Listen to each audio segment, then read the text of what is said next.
यदि आप पूरी क्लास को देखते हो तो आपको बहुत ज़्यादा समझ में आता है दोस्तों, क्योंकि हमारा मेहनत भी है तो आपको देखना भी ज़रूरी है ना। तो दोस्तों बहुत अच्छी क्लास है, आप अच्छे से देखेंगे, है ना। डू एज डायरेक्टेड कल हुआ था हमारा, डू एज डायरेक्टेड था, जिसमें हमने कुछ अनलेस का यूज़ देखा था, सो दैट का यूज़ देखा था, है ना। और हमने कंबाइन किया था बिकॉज को, बहुत सारे प्रीपोजिशन कंजक्शन कुछ देख लिया था। आज भी हमारा डू एज डायरेक्टेड का क्लास है और परीक्षा के दृष्टि से बहुत महत्वपूर्ण क्लास है दोस्तों, जो सभी के लिए है, सभी क्लासेस के लिए है। तो आपको देखना अनिवार्य है। आप यदि देखेंगे तो हमें तो लगना ही है अच्छा, पर आपको भी अच्छा लगेगा, आपको भी कॉन्सेप्ट समझ में आएगा, ठीक है ना। तो आपको दोस्तों देखना पड़ेगा, ठीक है ना। डू एज डायरेक्टेड, क्या देख रहे हैं हम, डू एज डायरेक्टेड, ठीक है ना। डू एज डायरेक्टेड मतलब कहे अनुसार, निर्देशों का पालन करो, कहे अनुसार करिए, कहे अनुसार करिए। फिर अपने मर्जी से कुछ नहीं करना होता है, जो बोला गया है ना कि आप ये करो वो करो तो वही करना है। ही सिंग्स अ सॉन्ग, ठीक है ना। ये जो सेंटेंस दिखाई दे रहा है क्या है, he sings a song. He sings a song जो सेंटेंस है उसमें क्या लिखा हुआ है, क्या करना है, change into past indefinite. Past indefinite मतलब पास्ट सिंपल में इसको बदलना है। ये जिस भी टेंस का है हमें तो किस पे बदलना है, पास्ट इंडेफिनेट में बदलना, पास्ट सिंपल में बदलना। तो दोस्तों ये चीज़ देखना है कि वाक्य क्या है, ही सिंग्स अ सॉन्ग मतलब हमारे वर्ब में एस या यस है, मतलब अपन को पहचान आनी चाहिए। यदि वर्ब में एस या यस लगा हुआ है तो हमारा ये कौन सा सेंटेंस हुआ, प्रेजेंट सिंपल या प्रेजेंट इंडेफिनेट हुआ, ठीक है ना। प्रेजेंट सिंपल या प्रेजेंट इंडेफिनेट हुआ। तो हमको बदलना है पास्ट में, पास्ट में बदलना है तो हमको उसका स्ट्रक्चर याद होना ज़रूरी है। पास्ट का स्ट्रक्चर क्या है, सबसे पहले सब्जेक्ट लिखना है, वर्ब की सेकंड फॉर्म लिखना है, ठीक है ना। सब्जेक्ट लिखना है, वर्ब की सेकंड फॉर्म लिखना है और क्या करना है, ऑब्जेक्ट लिखना है। जो हमारे कोष्टक में बोला ना वो ये है, क्या बोला उन्होंने कि आप पास्ट इंडेफिनेट में बदलिए, तो हमें सब्जेक्ट लिखना है, तो सब्जेक्ट तो रहता ही है, कुछ भी मन से कुछ नहीं लिखना है, जो चीज़ें खाली उसको बदलना है, कुछ हेर फेर करना है। तो क्या बदला हमने, ही लिख दिया सब्जेक्ट, वर्ब की सेकंड फॉर्म मतलब जो सिंग्स है, सिंग वर्ब है, पहली फॉर्म है, तो सिंग सेंग संग क्या होता है, सेकंड फॉर्म सेंग होता है, सेंग। फिर ऑब्जेक्ट लिखना है, ऑब्जेक्ट में तो कोई फेरबदल करना नहीं है।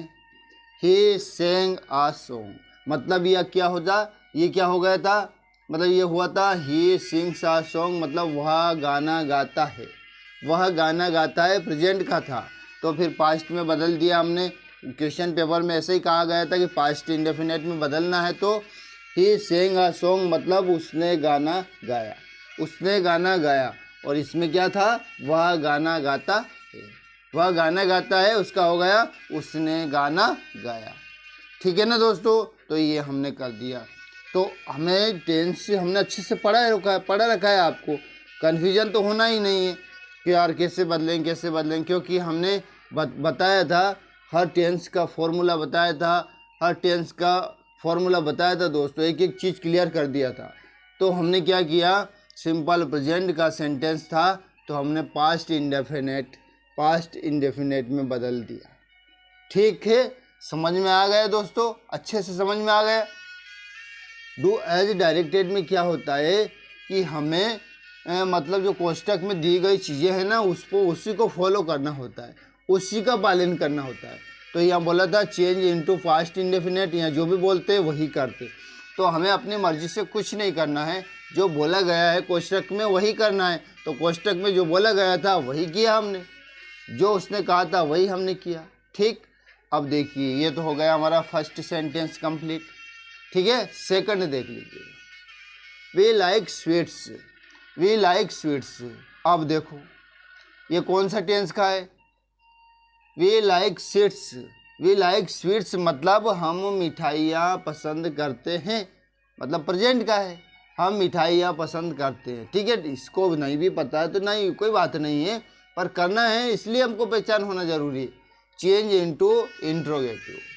अब हम इसको क्या करना है, इंट्रोगेटिव में बदलना। इंट्रोगेटिव में बदलना तो इंट्रोगेटिव में क्या करते हैं, सबसे पहले हेल्पिंग वर्ब लिखते हैं। इंट्रोगेटिव में दो तरह से होता है, एक हेल्पिंग वर्ब से होता है, क्वेश्चन वर्ड से होता है, पर हमारे यहाँ इंट्रोगेटिव लिखना है हेल्पिंग वर्ब से। तो सबसे पहले हेल्पिंग वर्ब लिखते हैं। अब ताकि हमको पता चल गया, चूँकि हमको पता चल गया कि ये सिंपल प्रेजेंट का है तो उसका क्या हेल्पिंग वर्ब होती है वो भी हमको पता है। सिंपल प्रेजेंट का हेल्पिंग वर्ब क्या होती है ये हमको पता है। तो सबसे पहले हेल्पिंग वर्ब लिखेंगे। हेल्पिंग वर्ब क्या है, वाक्य नंबर 2 देख रहे हैं हम।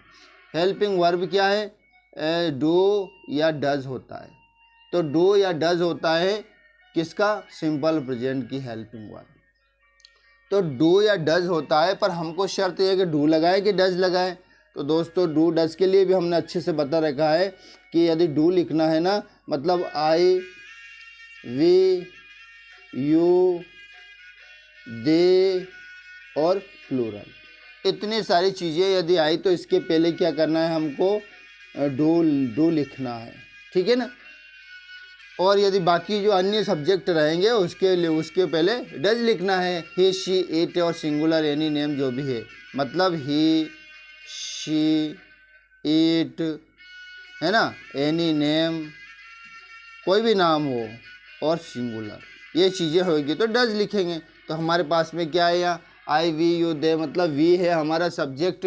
तो हम क्या करेंगे, सबसे पहले डू लिखेंगे, ठीक है ना। Where is the duster sir, सबसे पहले हम क्या करेंगे, डू को लिखेंगे, ठीक है ना। और फिर क्या करेंगे, फिर सब्जेक्ट लिखेंगे, हेल्पिंग वर्ब और डू या डज, ठीक है ना। तो हेल्पिंग वर्ब लिखा हमने सबसे पहले, क्या करा हमने, हेल्पिंग वर्ब सबसे पहले क्या लिखा, डू लिखा, ठीक है ना। तो डू लिखा, ठीक है ना। और उसके बाद में हम क्या करते हैं, सब्जेक्ट को लिखते हैं। उसके बाद में हम सब्जेक्ट को लिखते हैं, हेल्पिंग वर्ब और फिर क्या लिखा, सब्जेक्ट क्या है, वी है। क्या करना था, इंट्रोगेटिव में लिखना था। तो वी लाइक स्वीट्स का क्या हो गया, डू वी, फिर वर्ब की फर्स्ट फॉर्म लिखना है, डू वी लाइक, और ऑब्जेक्ट लिखना है। ऑब्जेक्ट आसानी से पता कर लिया अपन ने, क्या है, स्वीट्स। और इंट्रोगेटिव मार्क नहीं भूलना है, क्योंकि हमने क्या चेंज में किया, किस में चेंज किया, इंट्रोगेटिव में किया। तो हमें उसका उस मार्क को लगाना जरूरी है। इंट्रोगेटिव बनाया तो इंट्रोगेटिव मार्क लगाना जरूरी, ठीक है ना। तो समझ में आ गया आपको अच्छे से, सेकंड सेंटेंस भी समझ में आ गया दोस्तों।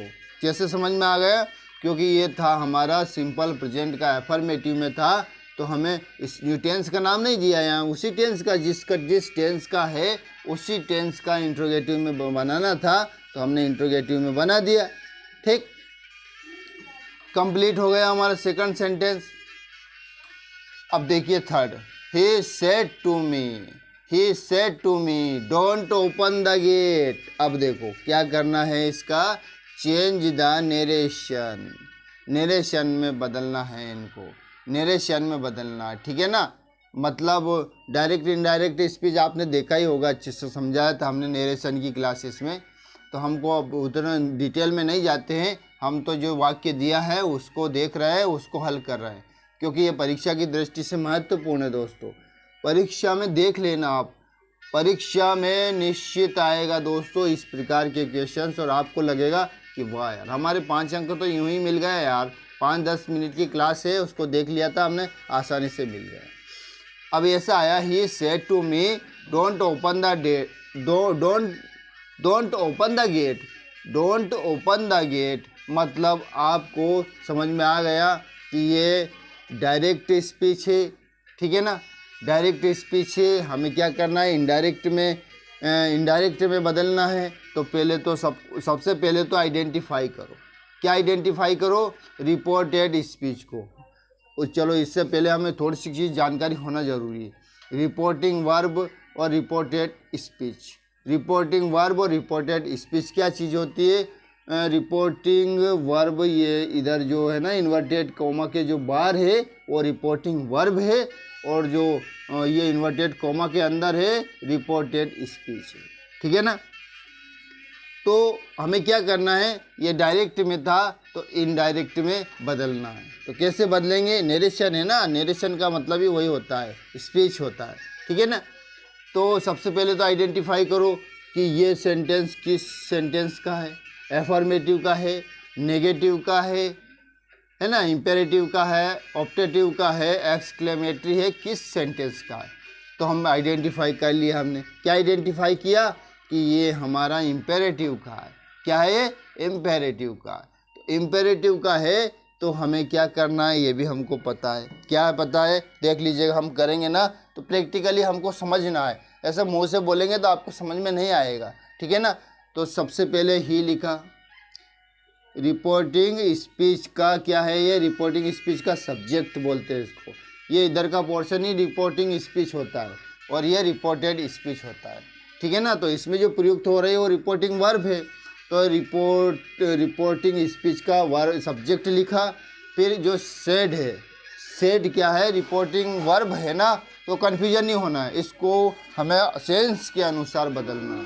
सेंस के अनुसार बदलना है, मतलब यह मना कर रहा है। क्या मना कर रहे हैं, डोंट ओपन द गेट, दरवाज़ा मत खोलो। मतलब क्या है, सेंस इसमें मना कर रहा है। क्या कर रहा है, मना कर रहा है, ठीक है ना। तो मना कर रहा है दोस्तों, तो सिंपल बात है, हमने क्या कहा था कि रिपोर्टिंग वर्ब सेंस के अनुसार बदलते हैं। कैसे, यदि मना करने का बोध आया तो फॉरबिड आता है, फर्स्ट मतलब प्रेजेंट में तो फॉरबिड आता है और पास्ट में तो फॉरबिड आता है। वो तो टेंस के सेंस के अनुसार बदलते रहते हैं। तो रिपोर्टिंग वर्ब में या तो टेल लिख सकते हैं, ऑर्डर लिख सकते हैं, रिक्वेस्ट लिखते हैं, बाकी जो वर्ब का स्ट्रक्चर के हिसाब से लिखेंगे वो तो एडवाइस लिख सकते हैं, प्रोहिबिशन मतलब मनाही करने वाली चीज़ें उसको लिख सकते हैं। कहने का मतलब है इसमें ऑर्डर लिखो, टेल लिखो, रिक्वेस्ट लिखो, एडवाइस लिखो और फॉरबिड लिखो, ये लिख सकते हो। तो यह तो मना करने वाला है, मना करना मतलब फॉरबिड करना, फॉरबिड का मतलब होता है मना करना। तो और वो मना करना प्रेजेंट फॉर्म है और हमारा वाक्य है पास्ट का है, तो फॉरबिड का होता है फॉरबिड हो जाता है। कितना सिंपल है, बहुत इजी है। तो देख लीजिएगा ही, फिर हमने मना करने वाली बात बोली थी कि अपने जो रिपोर्टिंग वर्ब है उसको सेंस के अनुसार लिखते हैं। तो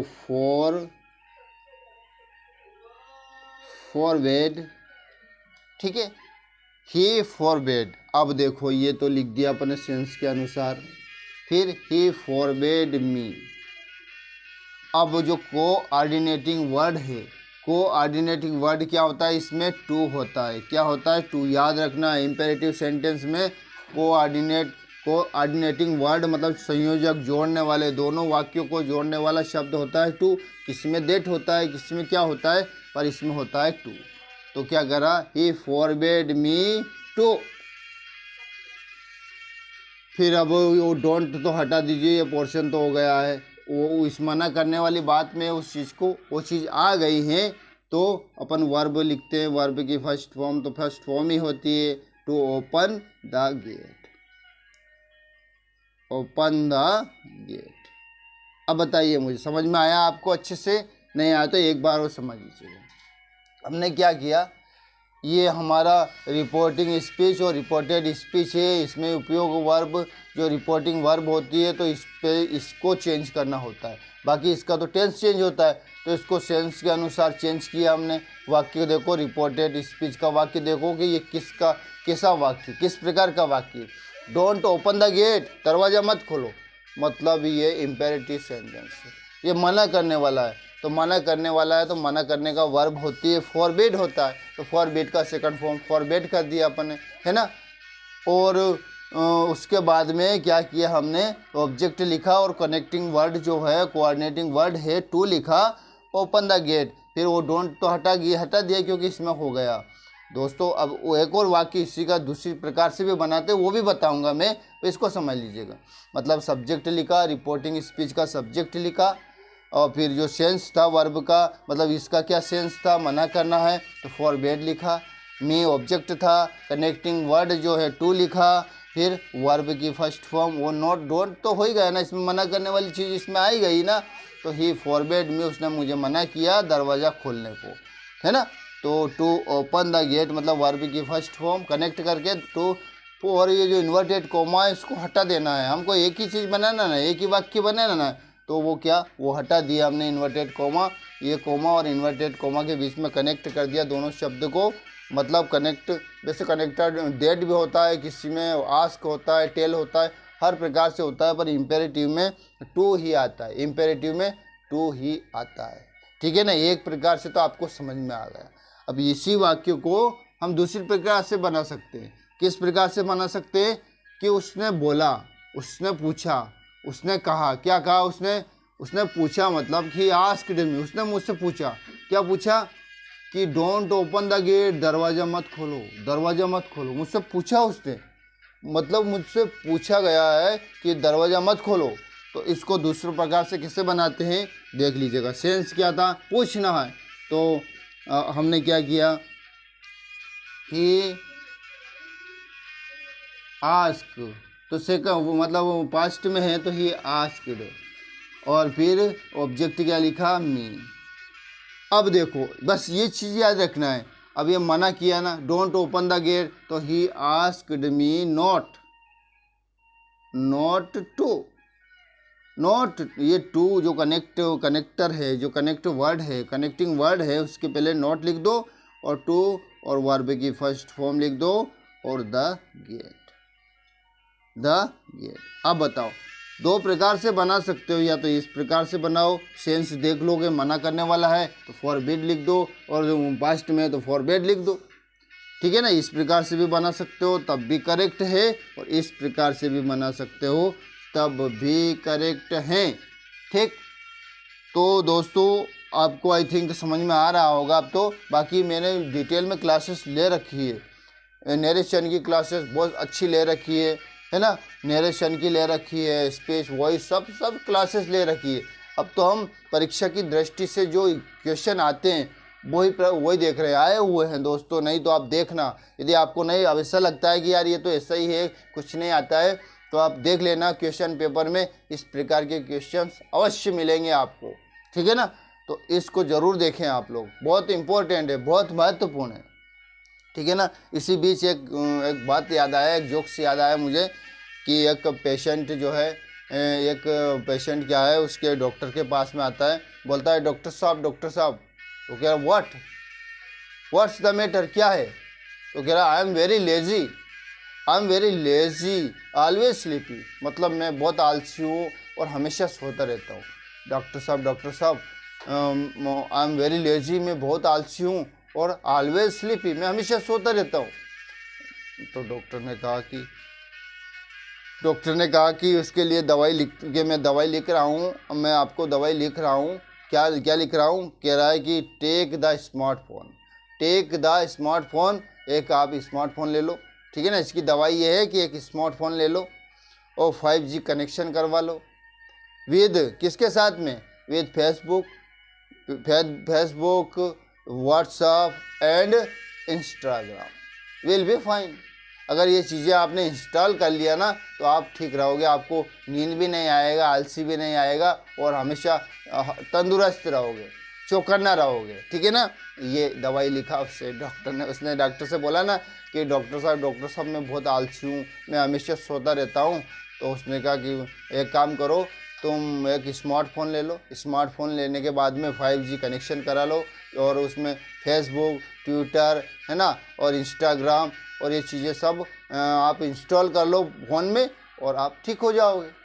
ठीक, ये दवाई दिया डॉक्टर ने। ठीक है ना, अब हमारा सेंटेंस आता है नेक्स्ट क्या है हमारा, फर्स्ट हो गया, सेकंड हो गया, थर्ड हो गया और फोर्थ नहीं हुआ, फोर्थ अब चलेगा। ठीक है ना, तो मैं इसको क्लीन कर दूं दोस्तों। आपको समझना है डू एज डायरेक्टेड समझना है और अच्छे से समझना है। कहे अनुसार करिए, एग्ज़ाम में मोस्ट है, ऐसे नहीं है कि किसी में भी आ सकता है, मतलब क्वेश्चन के रूप में किसी भी आ सकता है, कोई भी पूछ सकता है, तो आ सकते हैं, है ना, आते ही हैं और आ रहे हैं, आते हैं, हर एग्ज़ाम में आते हैं, ऐसा नहीं कि एक ही में आते हैं। ठीक है ना, अब देखिए फोर्थ, चिल्ड्रन रीड बुक्स। अब देखो कन्फ्यूजन में डाल दिया उसने, अब आपको आइडेंटिफाई करते नहीं आएगा। क्यों नहीं आएगा? कि चिल्ड्रन रीड बुक्स, मतलब इसको क्या करना है, change into passive voice, voice में बदलना है। पर वॉइस में तब बदलेंगे ना कि इसको आइडेंटिफाई करेंगे, इसको आइडेंटिफाई नहीं कर पाएंगे तो कैसे बदलेंगे अपन। तो देखो अब कैसा कन्फ्यूजन रहा कि जो रीड है, रीड ऐसा वर्ब है दोस्तों जिसका तीनों फॉर्म रीड ही रहता है।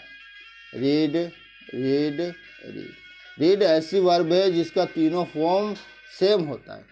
तो होता है ना कन्फ्यूजन, या फिर वो लगेगा यार किस टेंस का है, और यार ये कैसे, क्योंकि प्रेजेंट में भी फर्स्ट फॉर्म, पास्ट में सेकंड फॉर्म, और परफेक्ट में जो भी आते हैं उसमें थर्ड फॉर्म होती। तो क्या करें तो क्या करें। तो परफेक्ट का मतलब, कहने का मतलब ये है कि परफेक्ट में तो हेल्पिंग वर्ब आ जाती है, पर पास्ट में ऐसा है कि सब्जेक्ट, देखो कन्फ्यूजन होने का क्या कारण है कि सब्जेक्ट, वर्ब की सेकंड फॉर्म और ऑब्जेक्ट, ठीक है ना। और ये तो पास्ट का स्ट्रक्चर है, तो यदि सब्जेक्ट ही है कुछ भी है और वर्ब की सेकंड फॉर्म रीड ही रहती है और ऑब्जेक्ट रहता है। सिंपल प्रेजेंट में भी ऐसे ही होता है, जो आई वी यू दे है उसमें से वो रहता है। तो देखो इसने कैसा कन्फ्यूजन कर दिया, हमें बहुत ज़्यादा कन्फ्यूजन कर दिया। हमको आइडेंटिफाई करने में प्रॉब्लम आ रही, क्यों आ रही है, क्योंकि हमको पता नहीं चल पा रहा कि ये किस टेंस का सेंटेंस है। तो दोस्तों इसके लिए एक ही बात है कि आपको क्या लग रहा है, आपको क्या लग रहा है मुझे बताओ। एक तो रीड वर्ब है, एक शट वर्ब है, शट शट, उसमें दो वर्ब में हमेशा एग्जामिनर इस प्रकार का क्वेश्चन पूछता है। एक और ये जो वर्ब है ना शट, इसका भी कन्फ्यूजन रहता है और रीड का भी कन्फ्यूजन रहता है। तो इस कन्फ्यूजन को निकाल लीजिए, कोई दिक्कत नहीं है।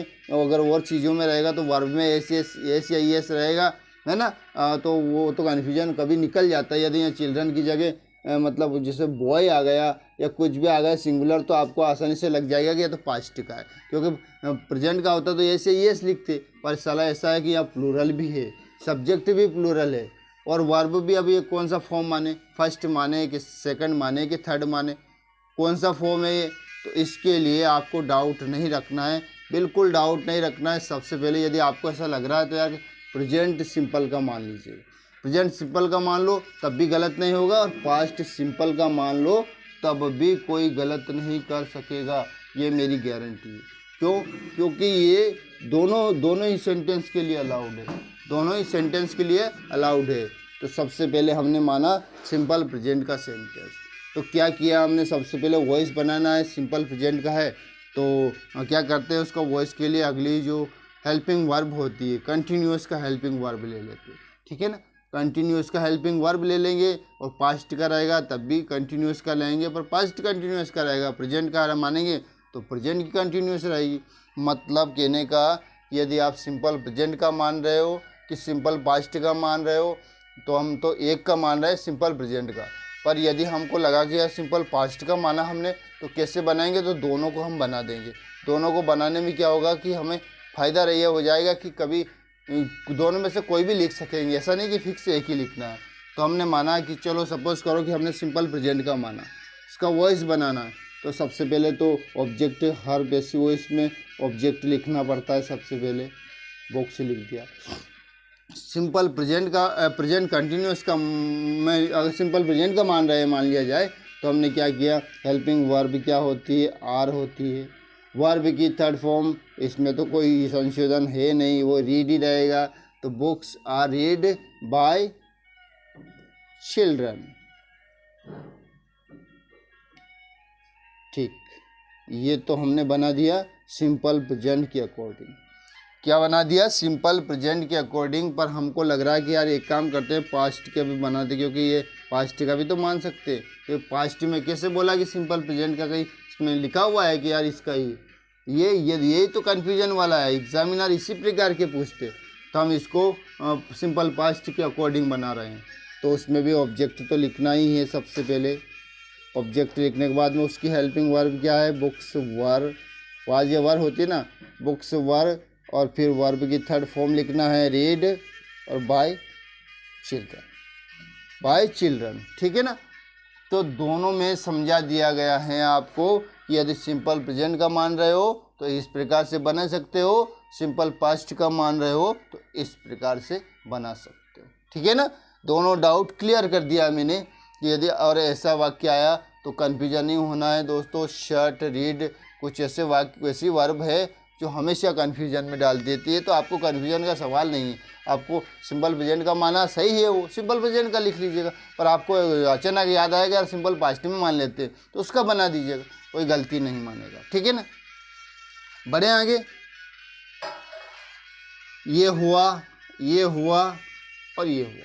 ठीक है ना, अब नेक्स्ट देख लीजिएगा, चिल्ड्रन आर मेकिंग टॉयज। इसमें तो कोई दिक्कत नहीं है, change the voice, children are making toys. ठीक है ना, इसको वॉइस बदलना, इसमें कन्फ्यूजन है नहीं, क्योंकि ये तो आइडेंटिफाई हो रहा है, हेल्पिंग वर्ब है, मतलब पहचान लेते हैं। हेल्पिंग वर्ब ही ऐसा पहचान चिन्ह है कि हम उसके माध्यम से बहुत इजीली आइडेंटिफाई कर सकते। ठीक है ना, यदि हेल्पिंग वर्ब दिया गया है, यदि किसी सेंटेंस में हेल्पिंग वर्ब दिया गया है, तो आपको आइडेंटिफाई करने में ज़्यादा तकलीफ नहीं होता है, ज़्यादा प्रॉब्लम नहीं आती। क्यों? क्योंकि हेल्पिंग वर्ब ही ऐसा वर्ड है जिसके माध्यम से हम इजीली आइडेंटिफाई कर सकते हैं किसी भी सेंटेंस को, है ना। हेल्पिंग वर्ब है, मतलब आपको पहचानने में प्रॉब्लम नहीं आती है। यदि किसी कन्फ्यूजन वाले वाक्य होते हैं, जैसे सिंपल प्रेजेंट का भी आया था, उसमें होता है, तो उसमें थोड़ी सी दिक्कत आ सकती है कि यार वैसे पहचान तो सकते हैं, हमने टेंस पढ़ लिया है अच्छे से, पर फिर भी हो सकता है अपने साथ में, पर इसमें नहीं होगा, क्योंकि इसमें तो हेल्पिंग वर्ब है, मतलब प्रेजेंट कंटिन्यूअस का है, प्रेजेंट कंटिन्यूअस टेंस का सेंटेंस है दोस्तों। तो इसका वॉइस बनाना है, तो कैसे बनाएंगे? सबसे पहले टॉयज लिखेंगे, टॉयज लिखा, फिर टॉयज के बाद में इज एम आर, वही हेल्पिंग वर्ब लिखना है, तो प्लूरल है तो आर लिखा, और ये कंटिन्यूअस की तो लिखा, पर इसके साथ में क्या लिखना है? बीइंग लिखना जरूरी है। टॉयज आर बीइंग, क्यों? क्योंकि कंटिन्यूअस का तो है ही ना, है तो इसके आगे की क्या लिखेंगे? बीइंग लिखेंगे ना, तो टॉयज आर बीइंग, फिर वर्ब की थर्ड फॉर्म मेड बाय, और सब्जेक्ट क्या है हमारे पास में? चिल्ड्रन है, तो बाय चिल्ड्रन। ये सारे क्वेश्चंस एग्ज़ाम में आए हुए हैं या आने वाले हैं दोस्तों, ऐसा नहीं है, इसलिए आपको देखना है, और आपको देखना ही पड़ेगा यार, इतना मेहनत कर रहे हैं हम गर्मी में। ठीक है ना। Excuse me sir, what's date today? What's date today?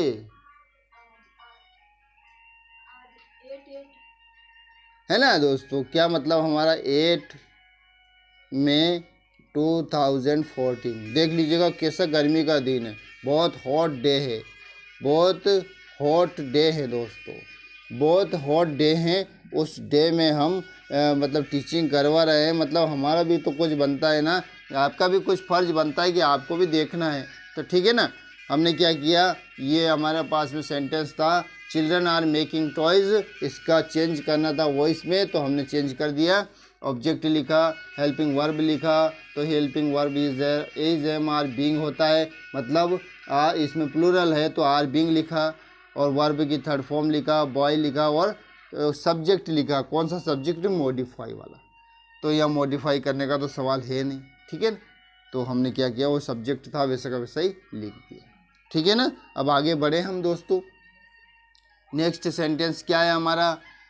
We shut the door. इसमें भी कन्फ्यूजन हो सकता है, पर कन्फ्यूजन नहीं होगा इसमें, क्योंकि ही शी इट वाले सब्जेक्ट होगा, तो उसमें कन्फ्यूजन नहीं होगा दोस्तों।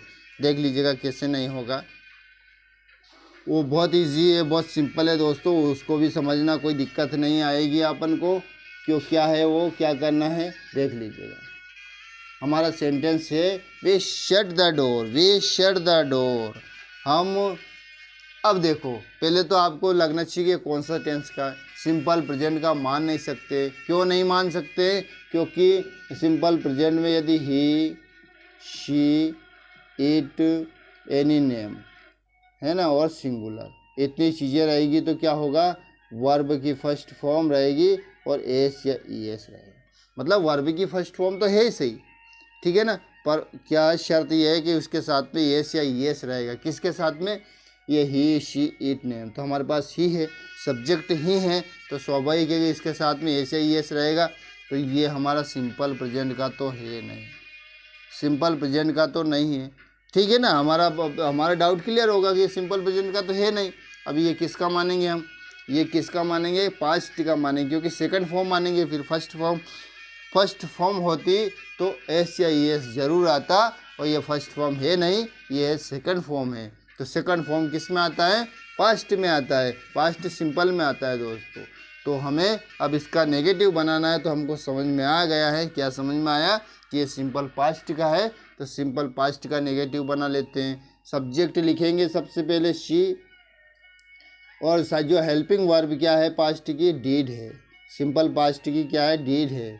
तो नेगेटिव बनाना है तो did not, she did not. अब वर्ब की सेकंड फॉर्म है तो हमें फर्स्ट लिखना है, पर फर्स्ट भी यही है।